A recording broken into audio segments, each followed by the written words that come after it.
5QIRUMUDAR, ARRPINDIMNTUGININ, ou seja, a versão impressa sobre a mesa da cozinha, com uma xícara de café ao lado, seja a versão online em o escritório. E esperamos que nosso jornal diário nos diga a verdade. Imagine, portanto, o choque de alguns moradores de Cape Cod, Massachusetts, quando leram na primeira página do Cape Cod Times um pedido de desculpas do editor. Um repórter de longa data estava simplesmente inventando histórias e um editor de olhar aguçado desconfiou.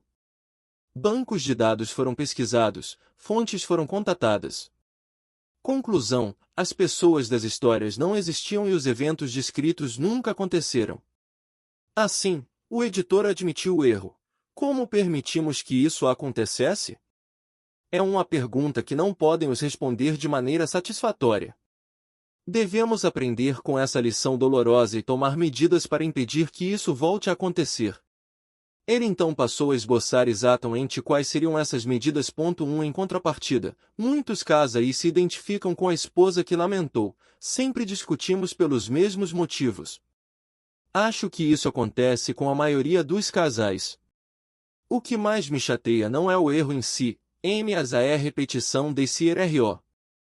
Ele sempre pede desculpas, promete que não vai fazer mais. Mas aí, comete o mesmo erro, seja deixar a luz do banheiro ligada à toa, seja me aborrecer com seu mau humor. Não quero saber mais de pedidos de desculpas. Só quero que ele pare de fazer as coisas que me aborrecem, de uma vez por todas. Essa mulher quer que seu marido se arrependa. A palavra arrependimento significa voltar atrás ou mudar de atitude.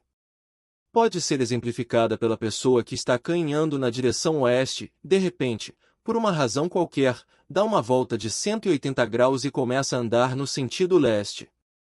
No contexto de um pedido de perdão, isso equivale a alguém perceber que está se comportando de maneira nociva, sentir remorso por causar algum tipo de sofrimento ou prejuízo a outra pessoa e fazer a opção por uma mudança de atitude. Quem se arrepende não se limita a dizer: sinto muito, RI. Como posso compensar você pelo prejuízo? Em vez disso, diz: vou me esforçar para não fazer isso de novo. Algumas pessoas só se convencem da sinceridade de um pedido de desculpas quando aquele que errou manifesta arrependimento.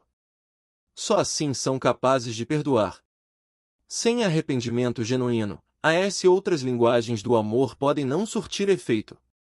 Que pessoa magoada faria uma pergunta do tipo: você quer mesmo mudar ou isso vai acontecer de novo na semana que vem? Em nossa pesquisa, apresentamos a seguinte questão: o que você espera de um pedido de perdão?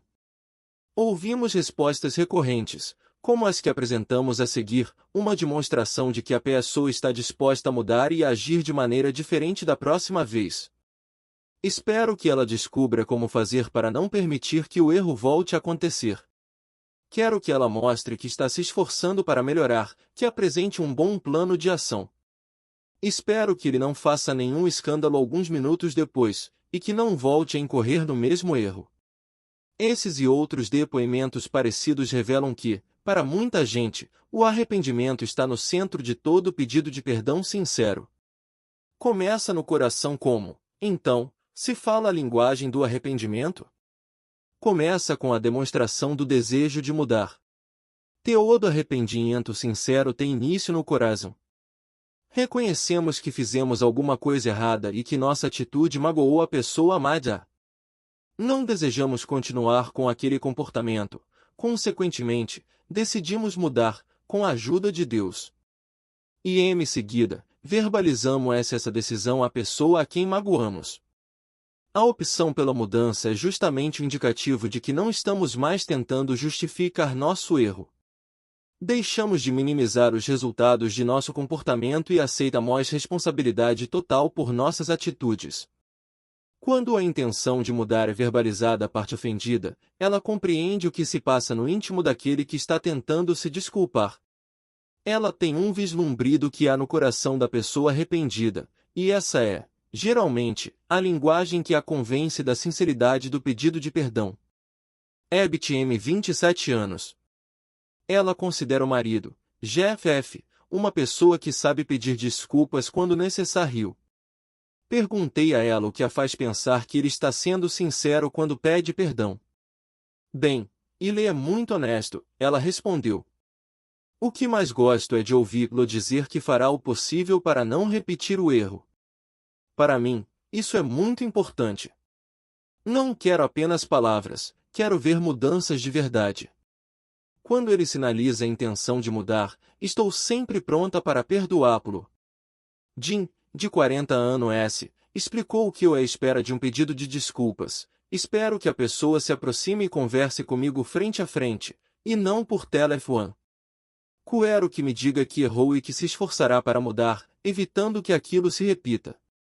Espero que seja realista e me diga que precisará trabalhar para que essa mudança se realize, e que por isso eu terei de ser paciente com ela. Há quem resista à ideia de expressar verbalmente a intenção de mudar por medo de fracassar nessa tentativa.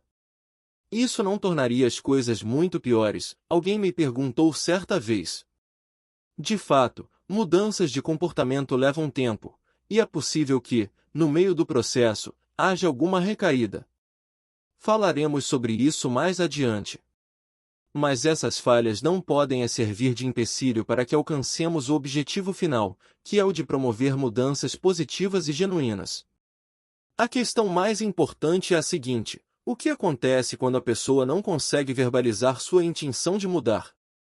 Talvez a sua filosofia de vida seja: só preciso me preocupar em mudar o que for necessário, não preciso falar nada. O problema com essa forma de abordar a questão é que a parte ofendida não tem como ler seus pensamentos e, portanto, não tem a menor ideia de que em seu coração você tomou a decisão de promover mudanças pessoais. Pode ser que leve semanas ou meses até que comecem a reparar naquilo que mudou em sua vida. Ainda assim, não terão como saber o que motivou você a fazer isso. Na hora de pedir perdão, é muito melhor deixar bem clara sua intenção de mudar. Dessa forma, a pessoa ofendida saberá que você reconhece o erro que cometeu e pretende agir de maneira diferente daquele momento em diante. Não há problema nenhum em dizer a essa pessoa que ela deve ter um pouco de paciência porque você sabe que não é capaz de mudar totalmente de uma só vez, apesar de sua intenção sincera de não repetir o comportamento que motivou a mágoa. Com isso, ela perceberá seu desejo e acreditará na honestidade de seu pedido de desculpas, e assim será capaz de perdoar você antes mesmo que todas as mudanças aconteçam. Pedirei desculpas, mas não vou mudar. Nick é um sujeito brincalhão por natureza. Alegre, estava sempre fazendo um seu comentário engraçado sobre alguma coisa. O problema é que muitas de suas piadas eram de gosto duvidoso e causavam constrangimento à esposa, Teresa. Ele se defendia: espera um pouco, não são piadas sujas. Pelo contrário, todo mundo entende com facilidade. Por isso é que as pessoas riem tanto. Contudo, Teresa não achava graça, e essa história das piadas se tornou um problema no casamento. Nick estava disposto a dizer: sinto muito se ofendi. Minha intenção não era magoá-la. O que ele não queria era admitir o erro nem se comprometer a mudar o tipo de piadas que contava. Em meu consultório, ele usou o seguinte argumento a seu favor: ninguém além dela acha minhas piadas de mau gosto. Bastou pesquisar um pouco para descobrir que essa declaração não correspondia à verdade. Muitas pessoas, principalmente as mulheres do escritório em que ele trabalhava, achavam as brincadeiras ofensivas, só não tinham coragem de tomar a iniciativa e abrir o jogo. Algumas semanas depois, quando revelei essa informação, ele começou a mudar de opinião. No entanto, não deveria ser esse o motivo de Nick se arrepender de seu comportamento. O fato de que seu jeito de ser magoava a esposa e criava uma enorme barreira emocional entre os dois deveria ser suficiente para promover mudanças na vida daquele homem. Na verdade, era a falta de disposição de se arrepender que levará o casamento às raias do divórcio.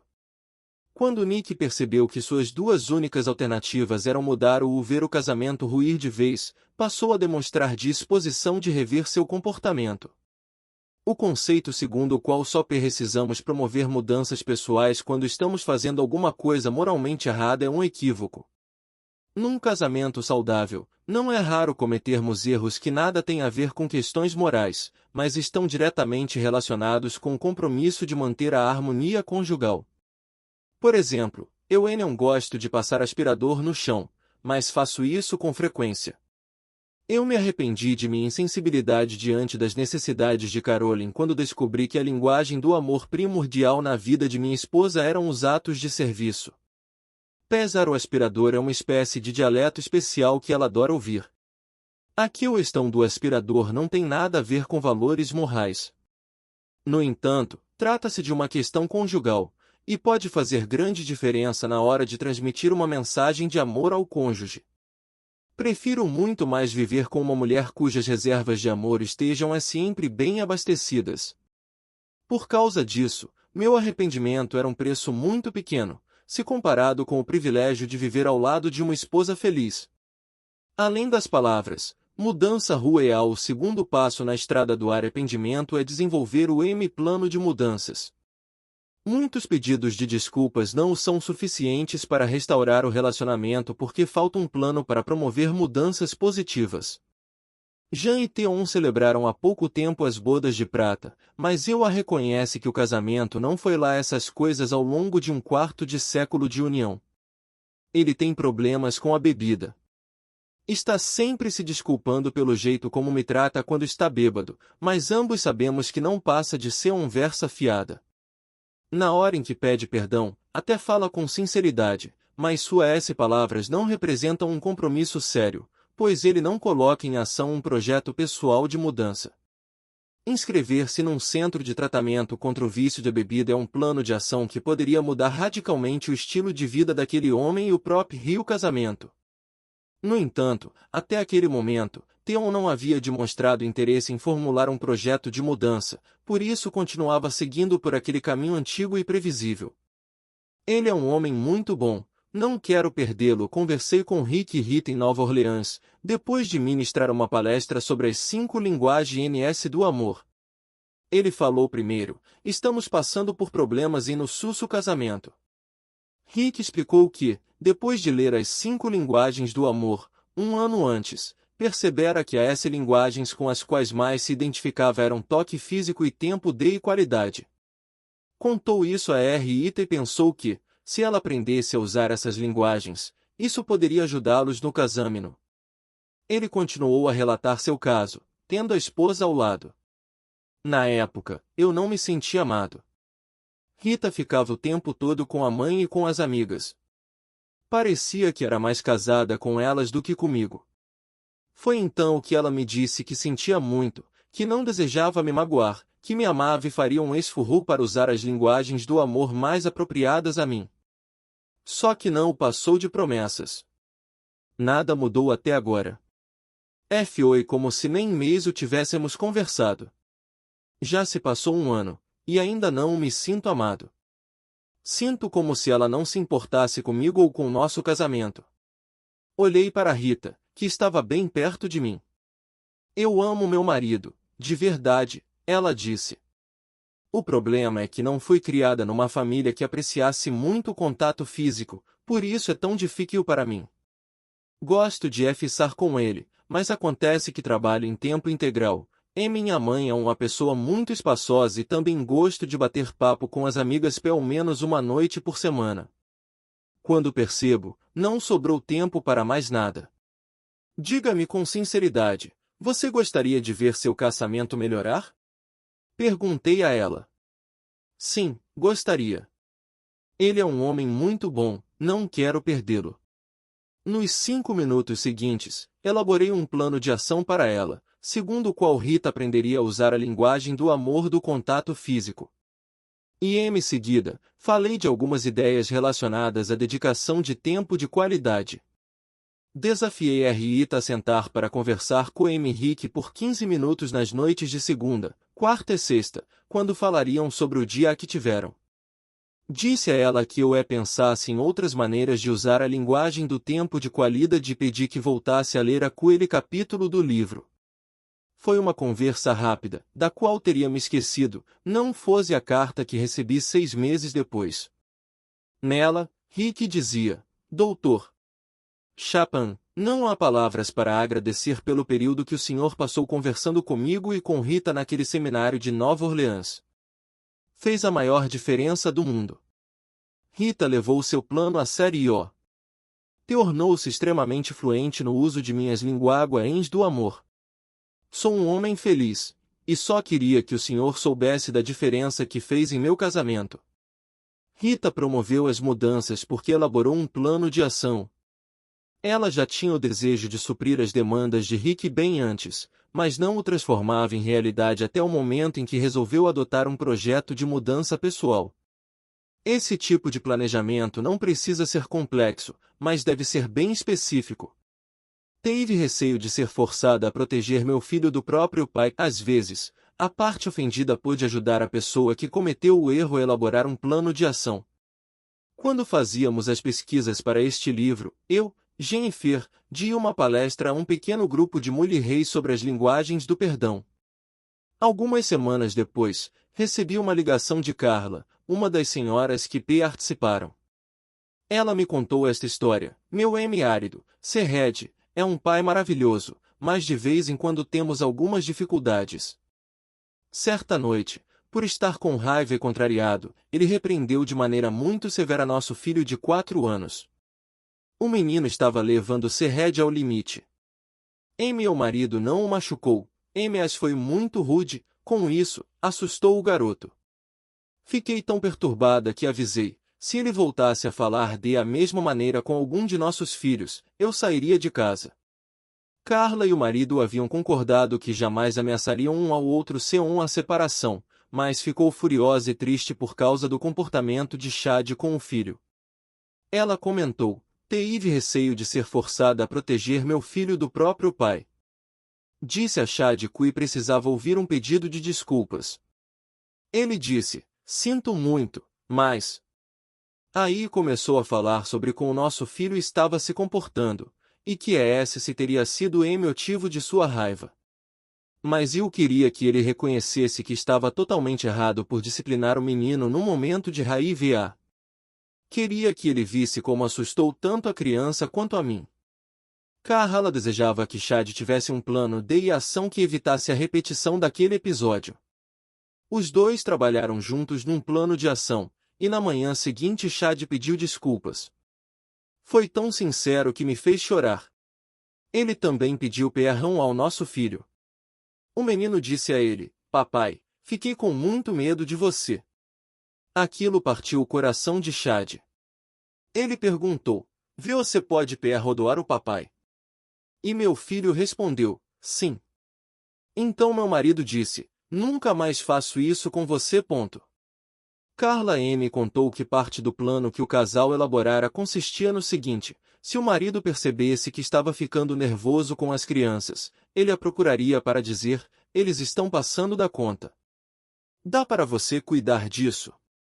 Então ele daria uma volta pelo quarteirão e voltaria tentando ajudá-la da maneira que pudesse. Até agora, o plano está funcionando muito bem, disse ela. Coloque no papel. O terceiro passo na estrada do arrependimento é elaborar o plano de ação. Um plano que só fica na intenção é como uma semente jama explantada. Para que o plano funcione, é necessário pensar e agir. Giari, sempre achei interessante escrever em cartões as mudanças que estou tentando promover e colocar esses cartões no espelho do banheiro, diante do qual faço a barba toda manhã. É uma maneira de manter aquelas coisas sempre frescas na mente. Sinto-me mais propenso a promover as mudanças se estou o tempo todo atento àquilo sobre o que devo agir de maneira diferente. Pequenas mudanças, grandes diferenças. A esposa de Joelle, Joyce, era muito encrenqueira. Era como se tudo que ele dissesse fosse negativo. Ela discordava do marido o tempo todo.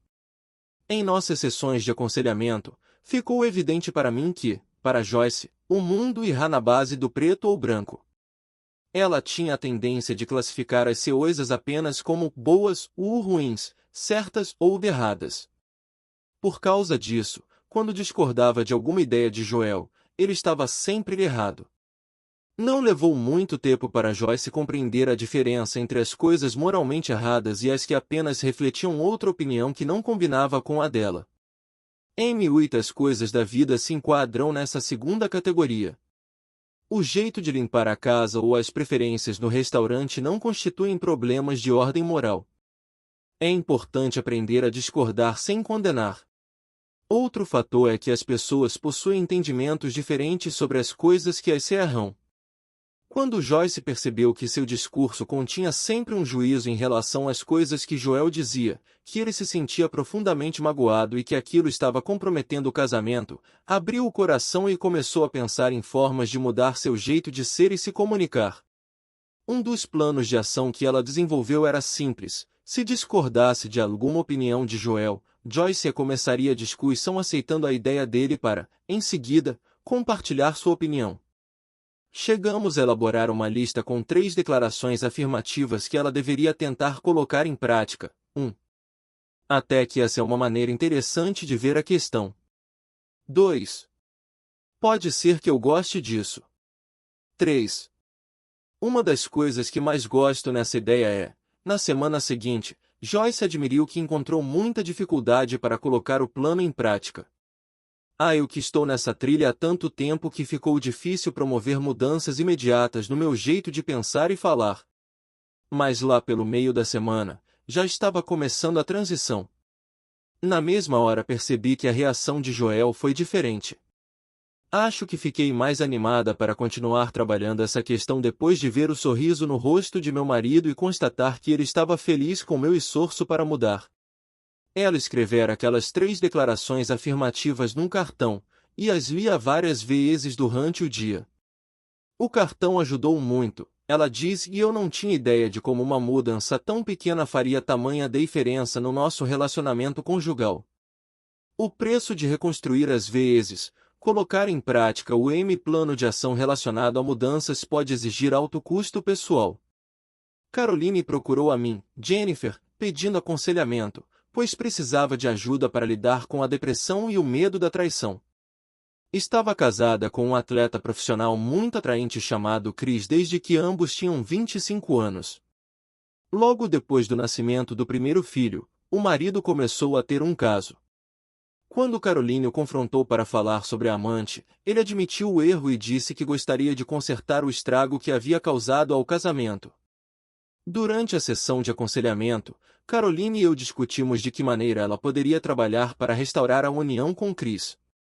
Para ela, era fundamental que o marido não apenas se desculpasse por ter agido daquela maneira, como também promovesse mudanças no estilo de vida que levava. No fim das contas, Chris se dispôs a mudar tudo de maneira radical, deixou o mundo do esporte profissional e começou a trabalhar num escritório como forma de evitar a tentação. Além disso, esforçou-se para recuperar a confiança da esposa, passando a dizer aonde ia e permitindo que ela tivesse acesso à sua agenda de telefones e às mensagens que ele recebia. Caroline precisava ter a convicção de que as coisas seriam diferentes no futuro, e Chris fez várias concessões para tentar recuperar a confiança da esposa. Ela o perdoou, e 5 anos depois, o casamento se tornou muito sólido. Julia e Hope eram amigas desde o tempo do ensino médio. Elas decidiram morar juntas quando começaram a cursar a universidade. Até então, a amizade sempre fora tranquila e muito próxima. Na faculdade, porém, isso mudou. Julia era muito social e vivia cheia de compromissos e atividades. Hope, por sua vez, era mais introvertida. Por isso, ressentia-se de a amiga não passar mais tempo com ela no alojamento que compartilhavam. Julia percebeu que Hope raramente saía, a não ser para assistir às aulas. Por isso, convidou a amiga para participar de uma atividade semanal com outras pessoas, bem como acompanhá-la quando ia ao ginásio. Hope sempre recusava antes mesmo que Julia terminasse de fazer o convite. Mesmo assim, ficava cada vez mais melindrada pelo fato de a amiga ter uma vida social muito mais intensa. Certa noite, todo o ressentimento de Hope veio à tona. Num acesso de raiva, acusou Julia de ser uma amiga e colega de quarto fria, egoísta e terrível, que não se importava com mais ninguém e nunca tinha tempo para as pessoas que a amavam. Julia ficou muito magoada com aquele desabafo, e as duas ficaram sem se falar por alguns dias. A seu favor, Hope percebeu que havia sido injusta quando culpou a amiga por sua solidão, e pediu perdão pelas palavras duras que usara. Julia queria citar as desculpas de Hope, nem que fosse em nome da harmonia entre as duas companheiras de alojamento. Mas ficava pensando, Hope falou tudo isso agora. E se continuar agindo dessa maneira? Para Julia, só era possível aceitar o pedido de desculpas sem receio se Hope se prontificasse a traçar um plano de ação para mudar o comportamento. As duas conversaram e concordaram que era necessário tomar algumas iniciativas preventivas. Hope participaria do mesmo círculo de amizades de Julia ou formaria seu próprio grupo, se uma delas começasse a sentir algum tipo de ressentimento em relação à outra. Conversariam sobre o assunto antes que o sentimento se transformasse em raiva, e, por fim, planejaram fazer algumas coisas bem divertidas juntas, como nos velhos tempos. E se fracassarmos? O simples fato de trabalharmos num plano de transformações positivas não significa necessariamente que seremos bem-sucedidos logo de cara. Por mais sinceros que sejam nossos esforços, é natural que cometamos erros no caminho. Esses pequenos fracassos não devem ser motivo de desânimo. Beck e Josh são casados há 4 anos. Ela acredita esse tempo de união a algo que aconteceu nos primeiros meses do casamento. Estávamos casados havia 9 meses. Josh perdeu o emprego, que representava metade de nossa renda. Entrou em depressão, pois ficou mais 9 meses e meio sem arranjar outro trabalho. Nesse período, ameaçou me abandonar. Sabia que Josh estava deprimido, por isso tentei não culpá-lo por aquela atitude, mas fiquei muito magoada. Depois ele me pediu desculpas pelas ameaças que fez. Disse que sabia ser uma ideia ridícula e sentia muito por aquilo tudo. Disse que tentaria nunca mais repetir aquele erro. Beck se continua. Por cerca de mês, ele se saiu muito bem. Até que, certo dia, no calor da raiva, ele disse, não sou tão bom assim para você, é melhor eu sair de casa. Fiquei extremamente insegura, e disse a ele que estava magoada demais com tudo o que estava acontecendo. No dia seguinte, novo pedido de desculpas. Josh dizia que estava muito deprimido e desanimado, e que a culpa não era minha. Pediu-me que orasse por ele e se comprometeu a nunca mais falar em me deixar. Então, conclui, já faz uns 3 anos que ele não toca mais nesse tipo de assunto. Na verdade, agora tem um bom emprego e estamos indo muito bem. Fico feliz por não o ter abandonado quando ele passou por aquela fase de depressão. É bem melhor quando a pessoa é capaz de reconhecer seu erro o mais rápido possível, de preferência antes de a parte ofendida procurá-la para tirar satisfações. Um pedido de desculpas rápido é uma indicação de que você está sendo sincero em seu esforço para mudar. Uma mulher disse, estou bem consciente de minha tendência a ser crítica em relação à minha filha casada de 20 e poucos anos, especialmente quando se trata do cuidado com a casa. Sou louca por limpeza, e ela não é. Foi meu marido quem me chamou a atenção pelo fato de eu entrar na casa dela e apontar alguma bagunça, ou de começar a arrumar as coisas. Fora isso, temos um relacionamento muito bom e próximo, e fico perturbada quando brigamos. Pedi perdão e prometi melhorar, mas mais de uma vez já me peguei dizendo por que você não, e em seguida parando e declarando não, eu não vou implicar. Isso também é conhecido como morder a língua. Em contrapartida, quando deixamos de reconhecer as falhas que cometemos, a mensagem que transmitimos é a de que não fomos tão sinceros no momento de pedir perdão. Por causa da vergonha e do constrangimento, geralmente deixamos de admitir nossos fracassos, mas é muito melhor fazê-lo por antecipação. Erga-se e tente de novo quando, em meio aos esforços empreendidos para promover mudanças pessoais, nós saímos do trilho, devemos admitir nossa falha quanto antes. Ergue-se e tente de novo.